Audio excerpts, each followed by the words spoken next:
ಏನ್ ರೇಖಾ? ವಿಜಯ್ ಇಲ್ಲಿ. ಏನಮ್ಮ ಹೇಳ್ತಾ ಇದ್ಯಾ? ವಿಜಯ್ ನಿನ್ ಜೊತೆ ಇಲ್ವಾ? ಇಲ್ಲ ಅಣ್ಣ. ಏನಮ್ಮ ಹೇಳ್ತಿದ್ಯಾ? ರೂಮಲ್ಲಿ ಬೀರು ಬೇರೆ ಓಪನ್ ಆಗಿದೆ. ದುಡ್ಡು ಒಡವೆ ಏನಾದ್ರು ತಗೊಂಡ್ಯಾ? ಇಲ್ಲ ಅಣ್ಣ. ರಾತ್ರಿ ಅದೇನೋ ಪೆಗ್ ವಿಸ್ಕಿ ಕೊಟ್ಟಮ್ಮ. ಅದನ್ನ ಕುಡಿದಾದ್ಮೇಲೆ ನನ್ಗೇನಾಯ್ತು ಅಂತಾನೆ ಗೊತ್ತಾಗ್ಲಿಲ್ಲಮ್ಮ. ನನಗೂ ರಾತ್ರಿ ಬಲವಂತವಾಗಿ ಹಾಲು ಕುಡಿಸಿದ್ರು. ಅದಾದ್ಮೇಲೆ ಏನಾಯ್ತು ಗೊತ್ತಾಗ್ಲಿಲ್ಲ ಅಣ್ಣ. ನಾವು ಮೋಸ ಹೋಗ್ಬಿಟ್ವಮ್ಮ. ಮೋಸ ಹೋಗ್ಬಿಟ್ವಿ. ಏನ್ ಹೇಳ್ತಿದ್ದೀರಿ ನೀವು? ನೀವು ಕೊಟ್ಟ ಬ್ರೀಫ್ ಕೇಸಲ್ಲಿ 25 ಲಕ್ಷ ರೂಪಾಯಿ ಇತ್ತು ಅಂತ ಹೇಳ್ತಿದ್ದೀರಾ. ಇಡೀ ಭಾರತದ ಲಂಚ ತೆಗೆದುಕೊಳ್ದಿರೋ ಮಿನಿಸ್ಟರ್ ನಾನು ಒಬ್ಬನೇ ಅಂತ ರೆಪ್ಯುಟೇಷನ್ ಇದೆ, ಗೊತ್ತಾ ನಿಮಗೆ? ಅಲ್ರಿ, ನೀವು ಕೊಟ್ಟ ಬ್ರೀಫ್ ಕೇಸ್ ನಲ್ಲಿ ಡಾಕ್ಯುಮೆಂಟ್ಸ್ ಇದೆ ಅಂದ್ರಿ, ಫೈಲ್ಗಳಿದೆ ಅಂದ್ರಿ. ಅದು ಸರ್, ಆವತ್ತು ಇದಕ್ಕೆಲ್ಲ ಯಾಕೆ ಬ್ರೀಫ್ ಕೇಸು ಅಂತ ಸಾಹೇಬ್ರು ಕೇಳಿದ್ದು ನೆನಪಿದೆಯಾ? ಆ ಬ್ರೀಫ್ ಕೇಸ್ನ ಸಾಹೇಬ್ರು ಇನ್ನೂ ತೆಗೆದೇ ನೋಡಿಲ್ಲ. ಸರಿ, ಆ ಬ್ರೀಫ್ ಕೇಸ್ನಾದ್ರೂ ಕೊಟ್ಬಿಡಿ ಸರ್. ಆ ಬ್ರೀಫ್ ಕೇಸ್ ತಗೊಂಡ್ ಬನ್ರಿ. ಸರ್, ಇದು ನೀವು ತಂದು ಕೊಟ್ಟ ಬ್ರೀಫ್ ಕೇಸ್ ಅಲ್ಲ. ನೀವು ಕೊಟ್ಟಂತ ಬ್ರೀಫ್ ಕೇಸ್ ಥರದ್ದೇ ಅವ್ನು ತಂದು ಕೊಟ್ಟದ್ದು. ಏನ್ ಹೇಳ್ತಿದ್ದೀರಿ ಸರ್? ನೀವು ಬಂದು ಹೋದ್ಮೇಲೆ ಸ್ವಲ್ಪ ಹೊತ್ತು ಬಿಟ್ಟು ಅವ್ನು ಮತ್ತೆ ಬಂದು ನಾನು ನೋಡ್ದ. ಎಕ್ಸ್ಕ್ಯೂಸ್ ಮಿ ಸರ್, ನಿಮಗ್ ಕೊಟ್ಟಿದ್ದು ಆಂಧ್ರ ಪೆಟ್ಟಿಗೆ, ಇದು ಕರ್ನಾಟಕ ಪೆಟ್ಟಿಗೆ ಸರ್. ಸ್ವಲ್ಪ ಪೆಟ್ಟಿಗೆ ವಯಸ್ಸಲ್ಲಿ ಕನ್ಫ್ಯೂಷನ್ ಆಗೋಯ್ತು, ಅದಕ್ಕೆ ಇದನ್ನ ಕೊಟ್ಟು ಅದನ್ನ ತಗೊಂಡೋಣ ಅಂತ ಬಂದಿದ್ದೀನಿ ಸರ್. ಓಕೆ, ಕೊಡ್ರಿ. Thank you. Thank you sir, ಬರ್ತೀನಿ. ಏನ್ ಸರ್, ನೀವೇ ಇಂತ ಮೋಸ ಹೋಗಿದ್ದೀರಲ್ಲ? ಮೋಸ ಹೋಗಿದ್ ನಾನಲ್ಲ, ನೀವು. ಬನ್ರಿ ಇಲ್ಲಿ, ಆ ಬ್ರೀಫ್ ಕೇಸ್ ತೆಗಿರಿ.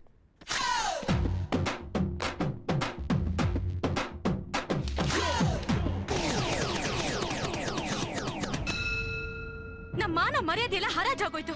ದಿಸ್ ಮ್ಯಾನ್, ಈ ಚೀಟರ್ ಇಂದ we lost everything. Okay, cool down. ಅದ್ ಸರಿ ಅಮ್ಮ, ಇವ್ರ ಫ್ರೆಂಡ್ ಒಬ್ರು ಜಾನಿ ವಾಕರ್ ಅಂತಿದ್ರಲ್ಲ, ಅವ್ರೇನಾದ್ರೂ ನಿಮ್ ಮದ್ವೆಗೆ ಬಂದಿದ್ರಾ? No, he just called us. ಒಂದು ಕೀಟಲೆ ಪ್ರಶ್ನೆ ಕೇಳ್ತೇನೆ, ತಪ್ಪಾಗಿ ತಿಳಿಬೇಡ ತಂಗಿ. ತಂಗಿನ? ನಾನ್ ನಿಮ್ ಹೆಂಡತಿ, ನೀವ್ ನನ್ ಗಂಡ. ತಾಳಿ ಕಡಿದವನು ಅವನು, ಸಿಕ್ಕಾಕೊಂಡು ಒದ್ದಾಡ್ತಿರೋ ನಾನು. ಎಂತದಮ್ಮ ನೀನು? ಹರಕು ಮುರುಕು ಇಂಗ್ಲಿಷ್ ಮಾತಾಡೋದಕ್ಕೆ ನಮಗೆ ಬರುವುದಿಲ್ಲ, ಇನ್ನು ಲಂಡನ್ ಆಗಿ ಮಾತಾಡೋದು ಹುಡುಗಾಟವಾ? ಕಾಲೇಜಿನಲ್ಲಿ ನಾನು ಇಂಗ್ಲಿಷ್ ನಲ್ಲಿ ಫೇಲ್ ಆದ ಸ್ಟೂಡೆಂಟ್, ಗೊತ್ತುಂಟಾ? ಇಲ್ಲಿರುವ ಲಾಲ್ ಬಾಗ್ರಿ ನೋಡಿ ಲಂಡನ್ ನೋಡುವುದೆಂತ ಬಂತು? ಅದಿರಲಿ, ಗೊತ್ತಿಲ್ಲದೆ ಒಂದು ಪ್ರಶ್ನೆ ಕೇಳ್ತೇನೆ. ಅವನು ಬೇರೆ ಬೇರೆ ದೇಶದ ಸಮುದ್ರದ ಉಪ್ಪು ನೀರು ಕುಡಿದವನು. ಅವನಿಗೆ ನೀನು ಹೋಗಿ ಕೊಕ್ಕೋ ಕೋಲಾ ಬಾಟ್ಲಿಯಲ್ಲಿ ಹಣ್ಣು ರಸ ಹಾಕಿ ಕೊಟ್ಟಿದೆಯಲ್ಲ, ಬಿಡುವುದು ಉಂಟಾ? ಕಿಲ್ಲಾಡಿ ರಸ ಕುಡಿದು ಬಾಟ್ಲಿ ಎಸ್ದು ಹೋಗಿದ್ದಾನೆ. ನಿನಗೆ ಮಂಡೆ ಬೇಡವಾ? ಬುದ್ಧಿ ಇಲ್ಲವಾ? ಅದಿರಲಿ, ಅದೆಂತದದು ದಿಢೀರ್ ಸಾಂಬಾರ್, ದಿಢೀರ್ ಪುಳಿಯೋಗರೆ ತರ ದಿಢೀರ್ ಮದುವೆ? ನೀವೇ ಅಲ್ವಾ ನನಗ್ ಟೈಮ್ ಇಲ್ಲ, ಲಂಡನ್ಗೆ ಹೋಗ್ಬೇಕು ಅಂತ ಹೇಳಿ ಅರ್ಜೆಂಟ್ ಆಗಿ ಮದುವೆ ಫಿಕ್ಸ್ ಮಾಡಿದ್ದು. ಅದಿರಲಿ, ಮದುವೆಗೆ ಮಂಟಪ ಹಾಕಿಸಿ ಚಪ್ರ ಬುಕ್ ಮಾಡಿ ಲಗ್ನ ಪತ್ರಿಕೆ ಪ್ರಿಂಟ್ ಮಾಡಿಸಿದ್ದುಂಟು? ಇಲ್ಲ. ಹಾಯ್ ಪಿಪಿ, ಇದನ್ನು ದಾಖಲಿಸಿ ಆಯ್ತಾ? ಆ ಮದುವೆಗೆ ಫೋಟೋ ಏನಾರ ತೆಗೆಸಿದ್ದುಂಟು? ನೀವೇ ತಾನೇ ನಿಮ್ ಡಿಜಿಟಲ್ ಕ್ಯಾಮ್ರಾ ಕೊಟ್ಟು ಫೋಟೋ ತೆಗಿಯಕ್ ಹೇಳಿದ್ದು. ಅದು ನಾನಲ್ಲ, ನಿನ್ನ ವಿಜಯ್.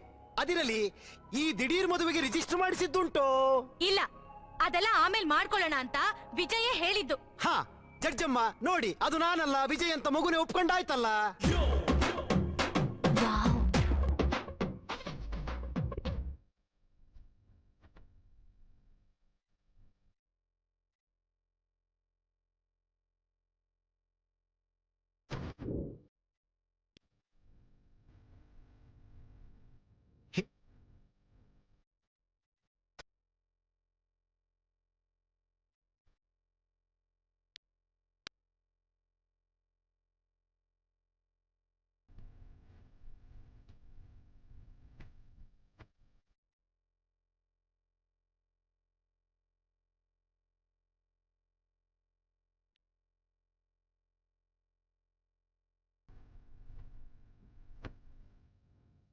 ಬಿಡಿ ಜಡ್ಜಮ್ಮ. 25 ಲಕ್ಷ ಲಂಚ ಕೊಡ್ಲಿಕ್ಕೆ ಅಣ್ಣ ಮುಂದೆ ಬಂದಿದ್ದ ತಂಗಿ ಒಪ್ಪಿಕೊಂಡಾಯ್ತಲ್ಲ. ಲಂಚ ಕೊಡುವುದು ತಪ್ಪು ಅಂತ ವೆಂಕಟಾಚಲಯ, ಲೋಕಾಯುಕ್ತ ವೆಂಕಟಾಚಲ ಹೇಳಿದ್ರು ನನಗೆ ನೆನಪುಂಟು. ಆದ್ರಿಂದ ತಪ್ಪು ಮಾಡಿದ ಅವರ ಅಣ್ಣನ ಒಳಗೆ ಹಾಕಿಬಿಡಿ. ಸೈಲೆನ್ಸ್. ಏನೂ ತಪ್ಪು ಮಾಡದ ಈ ಅಮಾಯಕನನ್ನ ಹೊರಗೆ ಬಿಟ್ಟು ಬಿಡಿ ಆಯ್ತಾ? ತಂಗಿ, ಸತ್ಯ ಮಾಡಿ ಹೇಳ್ತೇನೆ, ನಾನವನಲ್ಲ.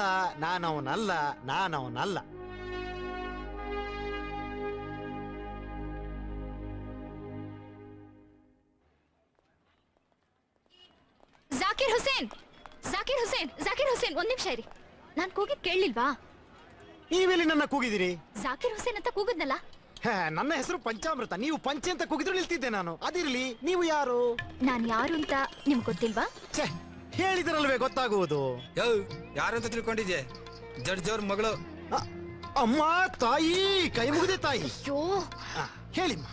ಆಹಾ ಅನಿಸುತ್ತಿದೆ ಯಾಕೋ ಇಂದು ನೀನೇನೆ ನನ್ನವಳೆಂದು. ಎಂತದಿದು? ಕವಿತೆ. ಇದನ್ನು ನೀವು ನನ್ನ ಬಳಿ ಎಂತದಕ್ಕೆ ಹೇಳುವುದು? ಇದು ನಾನ್ ನಿಮಗೆಲ್ಲ ಹೇಳಿದ್ದು, ನೀವು ನನ್ ಹತ್ರ ಹೇಳಿದ ಕವಿತೆ, ಗಜಲ್. ಓಹೋ ಗೊತ್ತಾಯ್ತು ಗೊತ್ತಾಯ್ತು. ದಿಲ್ವಾನೆ ದುಲಾನಿಯ ಲೇ ಜಾಯಂಗಿಲಿ ಶಾರುಖ್ ಜೊತೆ ನಡೆಸಲ್ಲ ಆ ಹುಡುಗಿ ಬಗ್ಗೆ ಅಲ್ವಾ ನೀವು ಹೇಳುವುದು? ಬಹಳ ಚಂದ ನಟಿಸ್ತಾಳೆ, ಪಾಪ ಮದುವೆ ಆಗಿ ಬಿಟ್ಲು. ಅದು ಕಾಜೋಲ್. ನಾನ್ ಹೇಳಿದ್ದು ಗಜಲ್, ಕವಿತೆ. Super acting. ಹಾ ಚಂದ ನಟಿಸ್ತಾಳ ಆ ಹುಡುಗಿ. ನಾನು ನಿಮ್ ಆಕ್ಟಿಂಗ್ ಬಗ್ಗೆ ಹೇಳ್ತಾ ಇದ್ದೀನಿ. ಚೆನ್ನಾಗಿ ಆಕ್ಟ್ ಮಾಡ್ತೀರಾ. ಹಾ ಗುಡ್, ಕೀಪ್ ಇಟ್ ಅಪ್. ನನಗ್ ಗೊತ್ತು ನೀವು ಜಾಕಿರ್ ಹುಸೇನ್, ಪಂಚಾಮೃತ ಅಲ್ಲ ಅಂತ. ನನಗ್ ಗೊತ್ತು ನೀವು ಜಾಕಿರ್ ಹುಸೇನ್ ಅಂತ, ನನಗ್ ಗೊತ್ತು. ಅಂತ ಜಡ್ಜಮ್ಮನಿಗೆ ಇಂಥ ಮಗಳ ಸ್ವಲ್ಪ ಮರ್ಲಲ್ಲವೋ? ಇವಳ ಕೊಳ್ಳೆಗಾಲಕ್ಕೋ ಕೇರಳಕ್ಕೋ ಸೇರಿಸಿಬಿಡಿ ಆಯ್ತಾ? ಅಣ್ಣ ಒಂದ್ ಡೀಲ್ ಐತೆ, ಪಾರ್ಟಿ ಇದೆ ಜೈಲಲ್ಲಿ ಅವನೇ. ಕೈ ಕಾಲ ಕುತ್ಕನ ಕೂತ್ಗೆ ರೇಟ್ ಗೊತ್ತಾನೆ. ಗೊತ್ತು. ಅಡ್ವಾನ್ಸ್ ಮನೆ ಹತ್ರ ಬರ್ತದೆ, ಕೆಲಸ ಮುಗಿದ್ಮೇಲೆ ಮಿಕ್ಕಿದ್ದು ಡನ್.